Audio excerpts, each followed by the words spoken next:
Well, hey there, Mama, and welcome back to the Moms Overcoming Overwhelm podcast, episode number 142. I'm Emily McDermott, and I'm here beside you on this journey as we work together to declutter your home, head, and heart.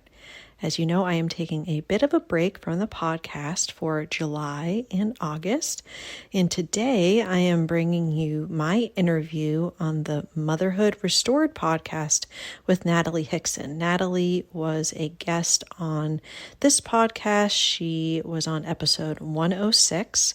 Triggered by your kids, recognize destructive anger, tame your triggers, and overcome the negative thought spiral. And in this episode, we are talking about calming the overwhelm in motherhood. We talk about the 3 causes of overwhelm, how to reduce decision fatigue, the power of saying no, minding our shoulds. We even talk a little bit about photo organization and some more tactical things. And just as a reminder, Natalie is a wife, mama to 3, certified professional Christian life coach who helps Christian discouraged moms overcome destructive anger and burnout.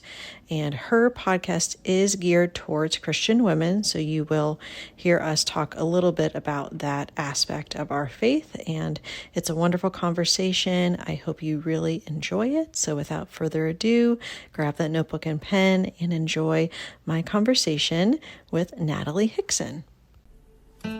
Hey there, Mama. Are you tired of all the stuff crowding your home, calendar, and mind? Do you wish you could say goodbye to the endless to-do list running around in your head?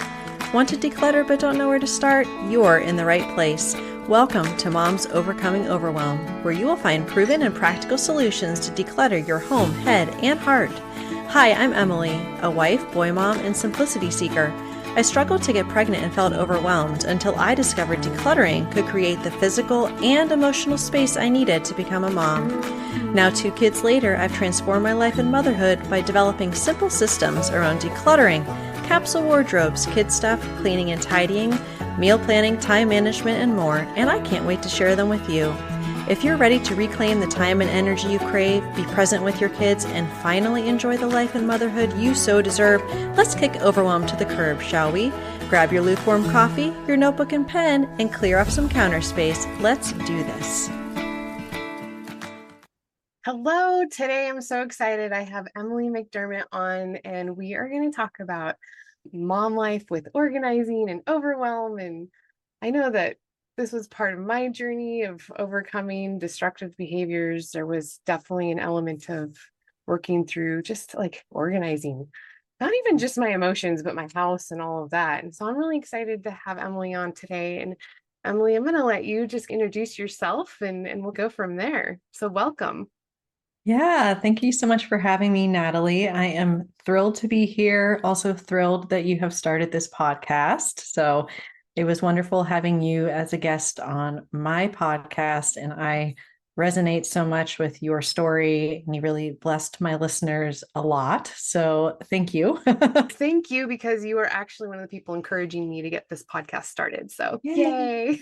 Yay. And here we are. Yeah. So Yeah. I am a mom of 2 boys that are 6 and 8, and been married to my husband, Pat, for 15 years. We live outside of Washington, D.C. We're a military family, but permanently stationed in this area, which is an unusual thing. So Yeah. we haven't had to move every 2 to 3 years. And the way I got into decluttering and organizing was actually dealing with infertility and the fact that I wanted to be a mom and it wasn't happening. And I was working full time, chronic people pleaser, stressed, overwhelmed, all of the things. And when I realized that we were going to have to do in vitro fertilization, which is a very rigorous protocol as far as what you need to do, I realized that it was too much on my plate. And if we wanted to make that physical space in our home and also that emotional space to hopefully be able to have the baby that we wanted, that we needed to change some things. So I learned about minimalism and decluttering and simplifying. And then I had started with my stuff, like most people do, and then moved on to more my schedule and more like the mental clutter, since that was really key, staying positive through that process. And when we were lucky enough to have our oldest via IVF, We were then surprised with a surprise free baby, Dawn. Then I had two under two. And that's more when some of the anxiety and some of the anger issues that we talked about on my podcast came out, where I never realized I was an angry person until I had children and had to navigate that. And simplicity and having a decluttered and organized home has really helped me with my emotional regulation. And also just that I'm a very sensitive person to my environment. If I have that decluttered environment, it allows me not to have so many outbursts or emotional dysregulation issues. So now I podcast at Moms Overcoming Overwhelm, and I help overwhelmed moms declutter their homes, heads, and hearts. So that's a little bit about me. I love it. Thank you so much. And yeah, going through that whole experience, I've never experienced in vitro myself, but just have watched friends and family walk through that. And I know that it's very intense. And so thanks for sharing. And yeah, when you talk about the having things working through the overwhelm and the clutter and stuff like that, I definitely resonate in how I also am sensitive to my surroundings. And I'll say my third child broke me a bit. I finally was able to go to bed with a sink full of dishes after she was born. But before, I definitely had a really difficult time with some of those type of issues and things. But yeah, something that I think of as you were talking about that was I remember being shamed by friends when they'd come to my house because my house was tidy and organized and clean. And they'd just be like, how do you have time for all this? And they'd make me feel bad for it. But it really was something that kind of helped me cleaning and tidying up was something that helped me process through emotions. It gave me time to think. It gave me some sense of I can control the unorganized closet if I can't control my screaming toddler. At least there's something I feel like I can do constructively. And so I tried to look at it as in a positive thing, not such a there's something wrong with me because I keep my house clean. So, anyways, just thoughts on that. I would love to hear your thoughts. Yeah, I resonate with that a lot. And I always say, like, simplicity is my sanity, because I can tell, like, when I start getting stressed out for whatever reason, and maybe it is that my kid's not listening to me, which has been a difficult thing for me because as a child, everything was very performance based from my parents. If you perform, if you get good grades, if you listen, if you follow the rules, then you get the praise, right? Yeah. And so that's how I was conditioned. And then as a mom, when it's, oh, but my kids don't want to listen and they don't want to follow the rules, but wait a minute, this is what they're supposed to do. That has been a theme, just like difficult for me to process and deal with. And I have been working on it. But then it's, oh, I can keep my bedroom decluttered and organized. I just did a kind of massive Lego organization project here because that's the main thing my kids play with. And it was like, Mommy, can you find a purple one piece that's shiny with blah, blah, blah? And it's like this huge, massive Legos. And I was like, no. So I really did this kind of hyper organized, semi maybe crazy organization system. However, it was like, oh, I can control this. And now when they ask me for something, I can find it. And that is like the dopamine hit for me. Like, I know where things are, I can find them. And also that they're not overwhelmed by their environment, because I think that a lot of parents don't recognize that overwhelm is not just something that we experience in our homes, but our children experience it. And it's stimulus overwhelm for them, more tactile and visual. And so we have to recognize, like, it is, I can laugh about my hyper organization system for Legos. However, having Legos all over the floor and they can't find what they need, that causes stress and overwhelm for my kids. So it is something that helps me control my environment, but it also positively impacts my health and my kids' health if I can have that non-cluttered environment. And then there's also, I know there's definitely going to be moms listening who are like, I can't do that, or I don't care, or I like my house, like it feels lived in and messy. And so just a little note, like it's totally okay. Either way you are. But when it comes to, I guess, accepting, first of all, if that is stressful for you, it's okay to do something like what you're talking about, which by the way, that sounds amazing. Your Lego organizing system. I would have loved that 5, 10 years ago. My girls loved Legos too. But anyways, it's meeting yourself, understanding what it's one of those things where what is setting you off so I love having you on here because this was definitely something for me. I went through, I don't know if you ever heard of the book, The House That Cleans Itself. It's No. like an older book.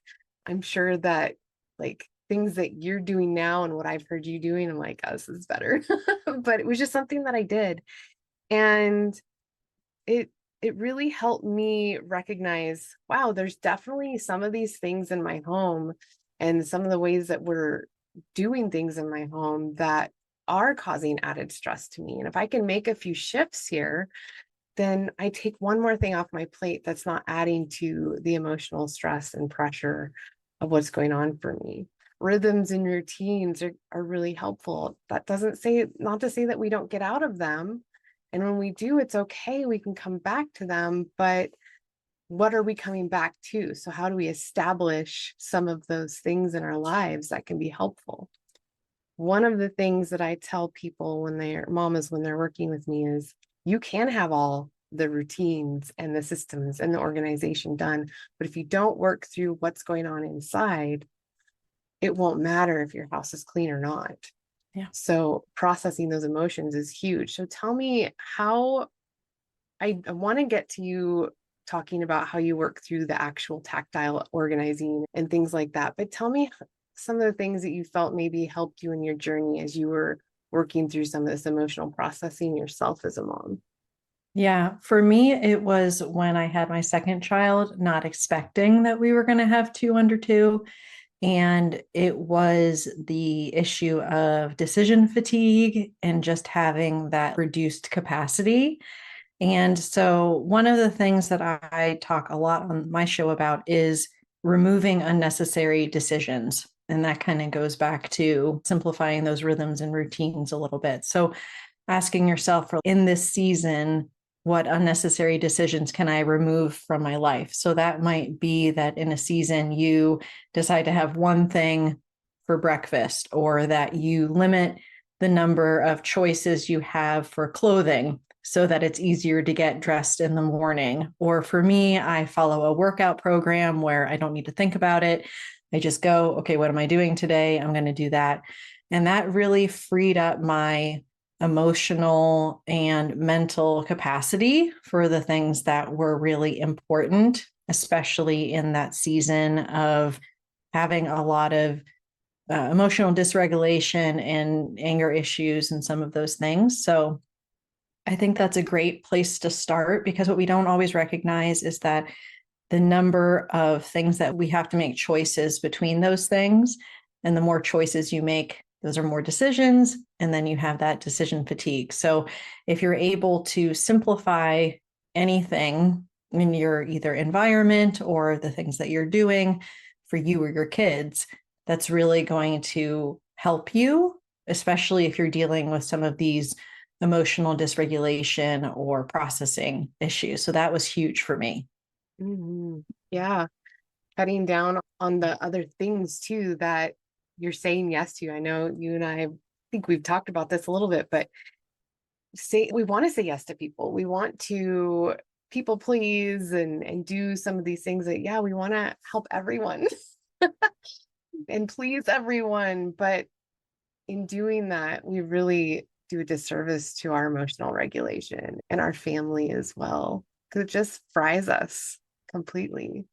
Yeah, and I have found that now that my kids are a little bit older and they are in school, the hardest thing for me has been all of the volunteer opportunities at the school, Oh, and yeah. kind of the mom guilt around not Mm. wanting to do all of them, and being very selective and intentional about what I do choose, based upon, again, I always go back to what is my capacity in this season based upon everything else that I have going on. It's not necessarily that I have to have the mindset, which I used to have, which was no one else is going to do it, so I should do it. The should, right? I should do it because no one else is going to.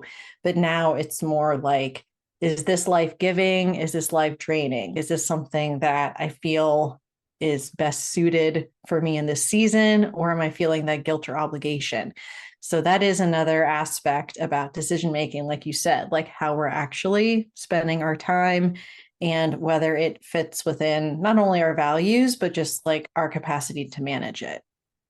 Yeah. Oh, you bring up a good point there too. The false guilt that we get from it's not a sin to not sign up for volunteering.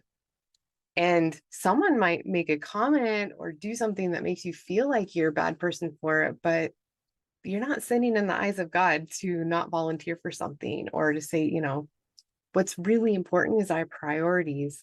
And our priorities, the way I teach them is God first, husband, marriage second, kids, everything else. Of course, you're in there. God first is you and him and taking care of yourself, like your immediate needs and stuff. But it's if me volunteering for a bunch of stuff at my kiddo's school is going to cause me extra stress and overwhelm, and I'm going to get angry and use destructive behaviors on my kids and husband because I've taken on too much, then that's where the sin lies, right? Because we are then prioritizing our pride and what other people are going to think and say about us over our duties as a mom and a wife and a child of the Lord.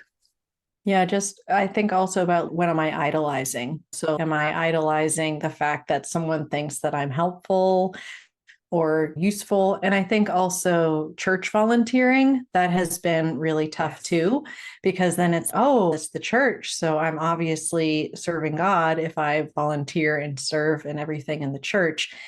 But again, it goes back to what is the cost? Like kind of that cost benefit, like what is the cost of that? And if it's costing me things with my family or my husband or how I'm able to emotionally regulate, like that's not what God wants.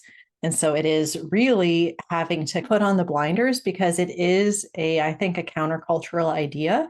We're always told to get more, to do more, to be more, like everything is, you're not doing enough is the message of culture, in my opinion.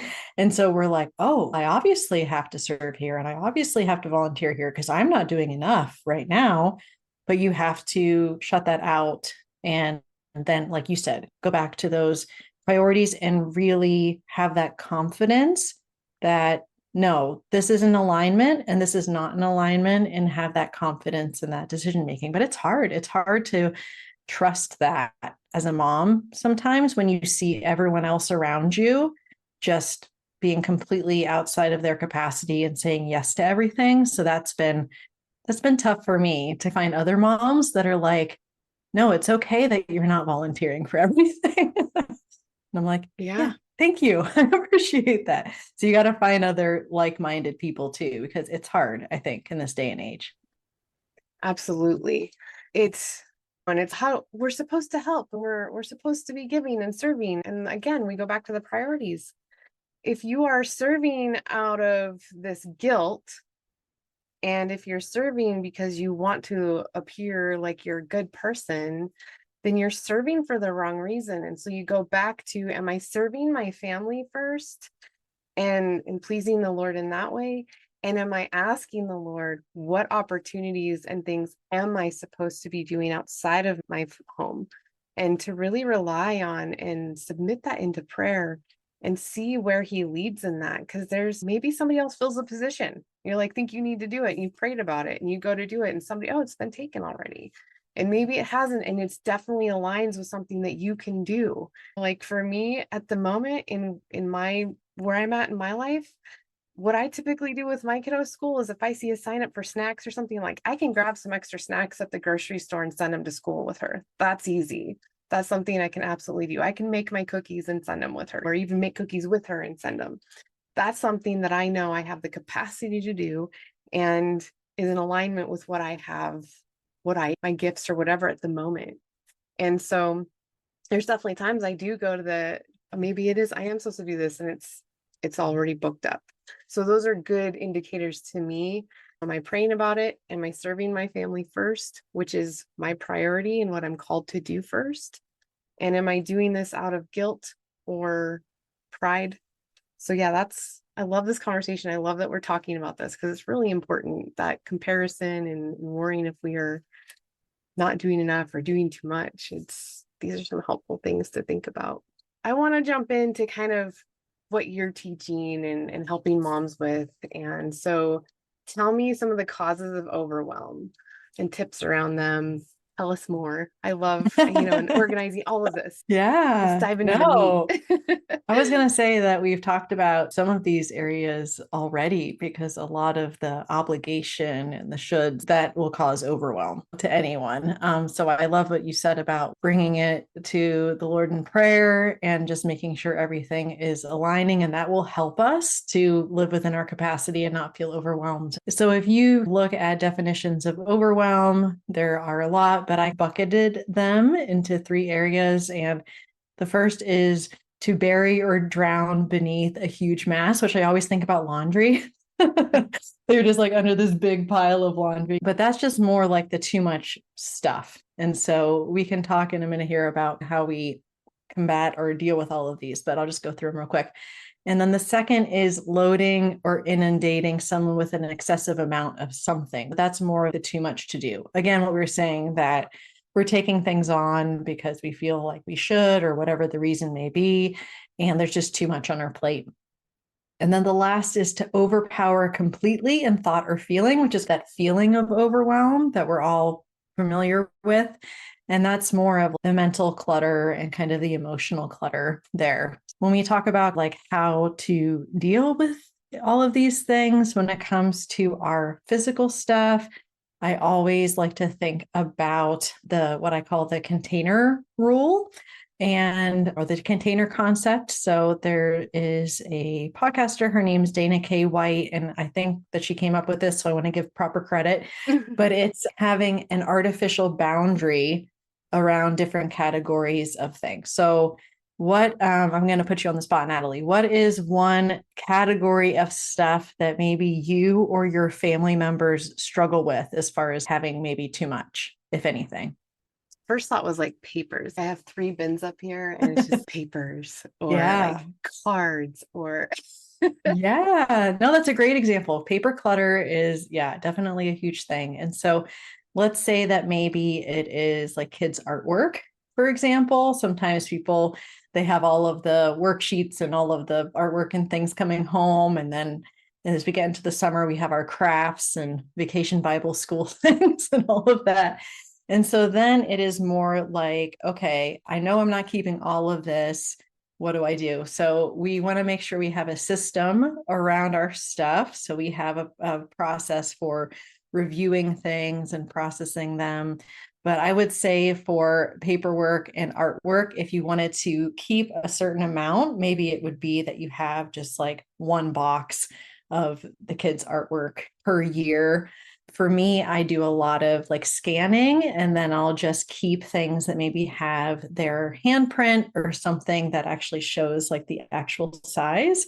And so then it is having that boundary around that category. And then I actually play this game with my kids, but you can play it too.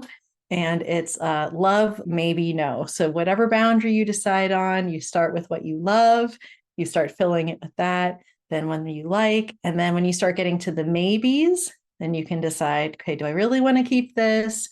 In the case of paper, can I scan it? Can I take a picture of it? Or do we just want to let it go? And then anything that you definitely want to get rid of, you again can trash it or declutter it, whatever the case may be. For physical stuff, we like to talk about the container concept or the container rule, and that really helps us not overflow and get overwhelmed with different categories of stuff. So yeah, so go ahead. I'm sorry. I have a quick question, which as you're talking made me think of something that overwhelms me And it's really one of those things that I probably just need to sit down, schedule time and do it. But I want to hear your thoughts around it because I have a feeling there's a lot of moms who are struggling with this. My phone is full of so many pictures, and up to 2014, since my youngest to 2014, I did these like little digital books of photos. And I have carried this guilt. No, not sin. I'm not condemning myself to hell or anything for this, but I carry this mom guilt of when the kids will sometimes be like, we want to see those books again. And I'm like, I have so many pictures to go through on my phone. So tell me how you help moms work through that mentally and emotionally, because that's definitely one that keeps weighing on me. I know, I just need to do it, but no, I was going to say, yeah, again, there's the should. So we have to make right? sure we know why we're doing it. But for my oldest, I did one baby book from like birth to 6 months. And then I was like, done. And I was like, yeah, okay, no, I'm not doing that. So you have to decide again what's important to you and your capacity, not so much your kids, because you can, if they're anything like my kids, if you're showing them pictures on your phone or on the computer or something like that, they don't necessarily need the physical book. Now, there are companies that can do that for you pretty Sure. easily. I think like chat books is like one of them. But what I would recommend is, first of all, one of the things I do is that I do go through the pictures on my phone every 2 to 3 days. So you're at pickup line in school, you're in a waiting room in a doctor's office, instead of, not saying you do this, but instead of scrolling Instagram or whatever, going I'm to your guilty. photos. Go to your photos and then just delete those extras. Your kid grabs your phone and takes 500 photos, like just getting rid of them. That doesn't stop when they're teenagers, by the way. Oh, great. Good to know. And then what we do in my family is we have a shared album that we share with my parents, my in-laws, aunts and uncles. And then I will add photos of my kids to that shared album. We've been doing that since my oldest was born. And those are like the best of the best photos of the kids. And so then I have everything backed up to Google Photos, but then that shared album is that best of the best. So if you ever did want to do like an album or something, it'd be pretty easy. Otherwise, it's just something that they can do automatic slideshows through Google Photos, and your loved ones can also see the photos being posted there in real time. And so I don't really keep any photos on my actual phone because I'm going through everything and every couple days, and then anything is either just backed up to Google Photos or to that shared album.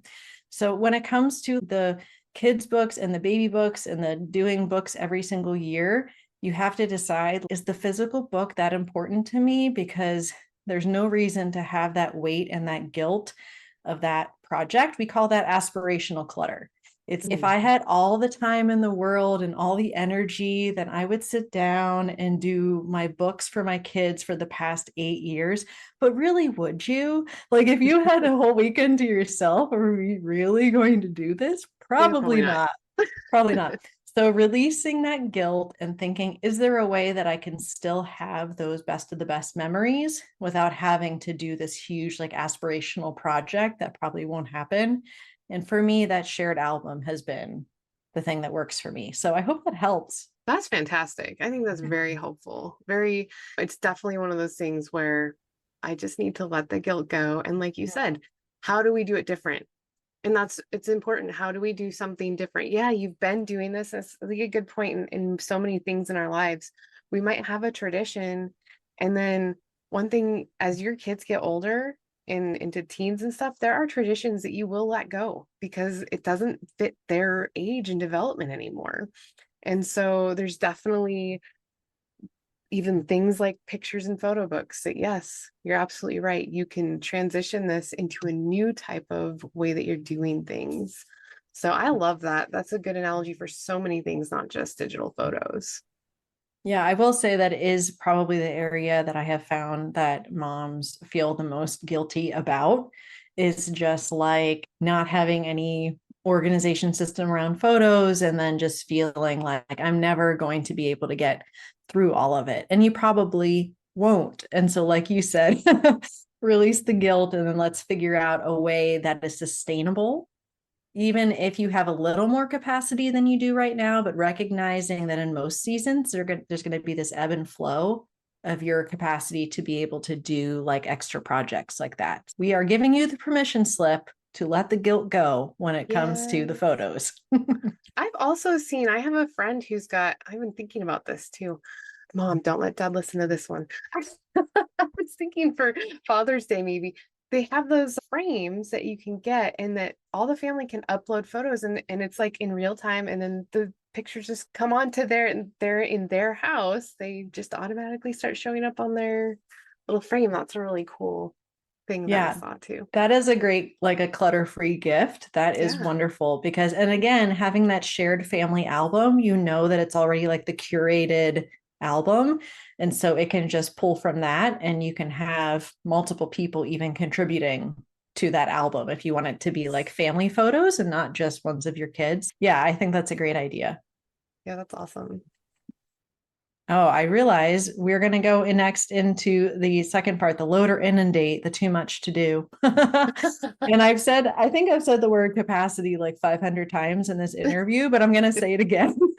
Do it. Because it's so important. Repetition is important. Repetition is important. Yeah, because for me, this was really like a mindset shift for me, which was that most people make decisions about their stuff and then also what they're doing based upon the confines of their house or how much time they have in their calendar. Okay, if we have the room for it in our home, then we should just keep it, right? But people don't think about their capacity to manage it and also their kids' capacity to manage.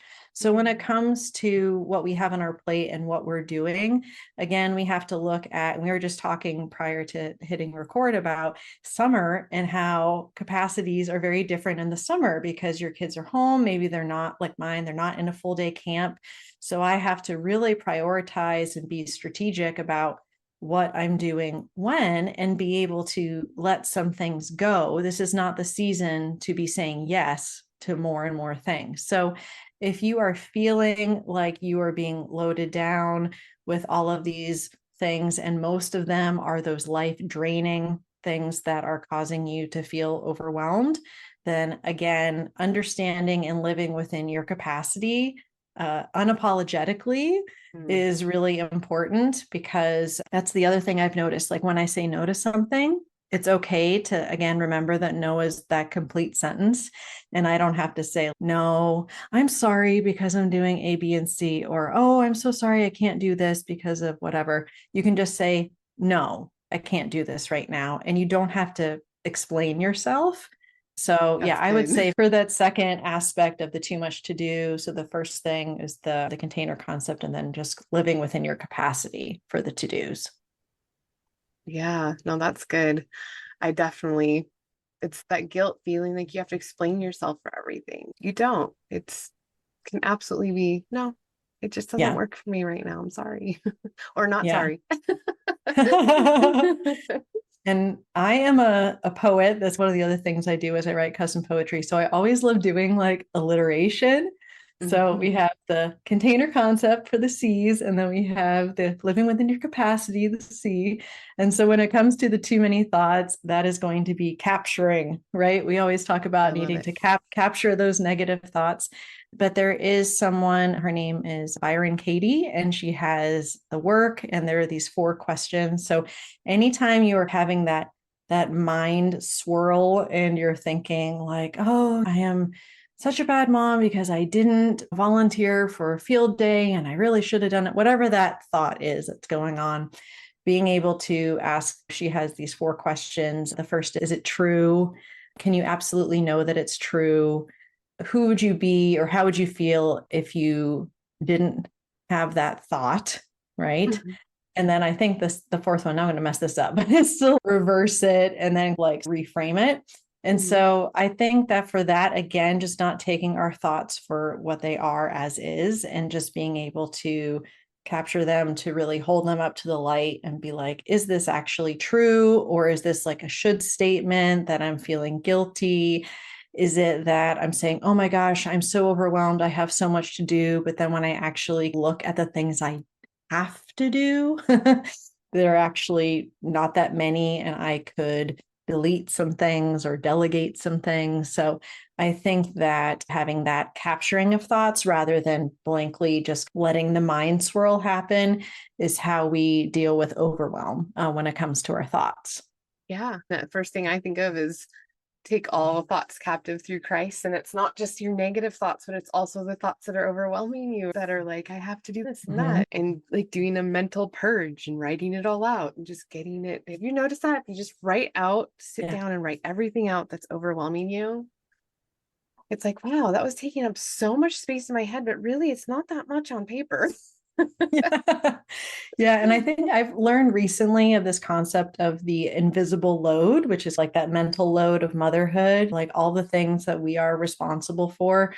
And if you have those pinging around randomly in your head, oh, I have to make this doctor's appointment. And so his birthday's coming up and we have to get a gift and all of those little things, just being able to have those out all on paper. And then you're like, oh, okay, I can handle this. This is something I can, but it's that name it to claim it thing. You can't, if you haven't named it, then it's just the swirl and you're just going to continue to feel that anxiety. But then being able to just write it down and look at it, then you have a tangible way to actually tackle it. And a lot of the things you might realize aren't either true or you don't have to do them or they don't have to be done at all. So you're probably going to get rid of at least 50 to 75% of whatever you write down. Yes. And then you actually like only quote unquote have to do like a very short number of things. So that's been super helpful for me because my husband will be like, why are you overwhelmed? I'm like, I have to do this, this, and the other thing. He's, but what do you actually have to do? Yes. Like, come on, hubby, dang it. He's always like calling me out, but that's why we make such a good match because but you don't actually have to do that. No, I don't. But yeah, that's been incredibly helpful for me because I get in my head a lot but I'm a written processor. So that pen to paper is like super helpful for me to get over those overwhelmed thoughts for sure. Absolutely. I need to find the research on this because I studied it a while back, but there's something healing even for taking that extra sense and touching the pen, writing on the paper, and just getting it out. It really helps psychologically process out a lot of things. It's something I make my clients do. They have a lot of writing they have to do. Oh, that's good. What would you say in wrapping up, the mom who's just sitting there, like overwhelmed, and even some of this conversation can bring moms to tears, just feeling, I don't even know where to start. Yeah. What do you want to say to that mama who's sitting there in their frustration or pain or just their emotional suffering about it all? Yeah. First of all, and I know that you say this a lot, Natalie, but no one is alone. No one is experiencing this, that other moms haven't experienced it. And luckily, through things like this podcast and other avenues, people are talking about it more, which I think is really great. So I would say maybe if you look at like those 3 types of overwhelm, maybe I can just briefly talk about how we can start with each of them. So for starting with the too much, starting with the too much stuff, I always recommend that you start, if you're decluttering, if you start in the most unemotional, unsentimental area, I actually recommend your car, and which isn't in your home at all, but it's a small contained area. There's lots of trash. You don't have a lot of sentimental items, and you're able to make decisions easily because decluttering is decision making. So we want to start with those easy decisions first, and then you can build up the momentum to other things. Also, in the challenges I do in my Facebook group, we only do 10 to 15 minutes at a time. We don't necessarily all have an entire weekend to declutter our home. So just doing those small spurts and then looking at like subcategories of things. So maybe you do one shelf of books, maybe you do your medicine cabinet. It makes it a lot easier. So that would be, I would say, where to start with stuff, where to start with what to do, or your to-dos would be probably doing that brain dump that we were like talking about, which is the thoughts, but then also for our to-dos. And then I've heard it as like the Eisenhower matrix, but you have like the things that are urgent, important, you absolutely have to do. The things that you can decide, those are the things that you can schedule for a later time, the things that you can delegate that someone else can do, and then delete. So you have do, decide, delegate, delete. Again, Yes. alliteration. I have that written in my planner. Yeah, that's James Clear. So I didn't come up with that, Yeah. but that really helps me to again be like, okay, all of this is all the stuff I quote unquote have to do. Where do I start? We're going to start with that do, the urgent and important. And then I would say where to start with the too many thoughts or feeling overpowered by the thoughts. Again, just writing those things down, seeing what is actually true, and then also what is urgent based upon what you're saying, and knowing that most of the things on there don't need to be done now, don't need to be done by you, or they probably don't need to be done at all. That's where I would recommend starting for those 3 areas. And hopefully that'll help reduce the overwhelm and anxiety from our mama friends. Yes, I love that. Thank you so much for sharing that and just for coming on and talking about all this with me. I know it's so valuable and important for moms to really don't just sit there and feel stuck. Always, like you were saying, start small, somewhere small, and start. And one of the places I'll start to is like my bathroom drawer with my skincare and stuff. What have I been using? I'll just simply just toss a couple of those things and you'll be amazed at how it can really motivate you to keep going. But I love starting in the car because that is such a great place that needs to be decluttered often, for sure. And especially with kids, I'm like, guys, Yeah, you're supposed to bring your stuff from I the know. car into the house. And Maybe you so want to go to especially the mudroom next. I know. Yeah, exactly. So everything is like baby steps, but at least getting some of those things that are, again, the easy decision. So like the makeup you don't Yes. use, that's an easy decision. The expired medication, easy decision. The food that's getting moldy in the fridge, easy decision. Easy. So get those easy decisions done, and that will help you with that momentum when you Yeah, start dealing with the harder stuff.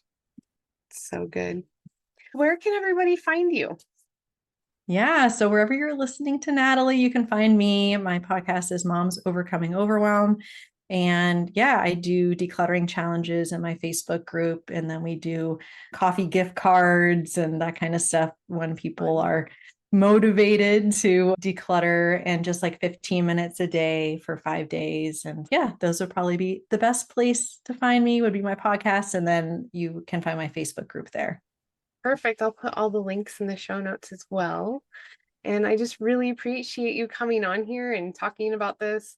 I could go on. I love organizing and getting into the nitty-gritty of all that. It's really fun for me, but I know there's mamas out there who's not so fun. So I hope that if you're listening to this and you're like, it's not fun, go find Emmy and talk to her about all that is, challenging you in that area. So thank you. Yeah, thanks so much for having me, Natalie. It was great talking to you.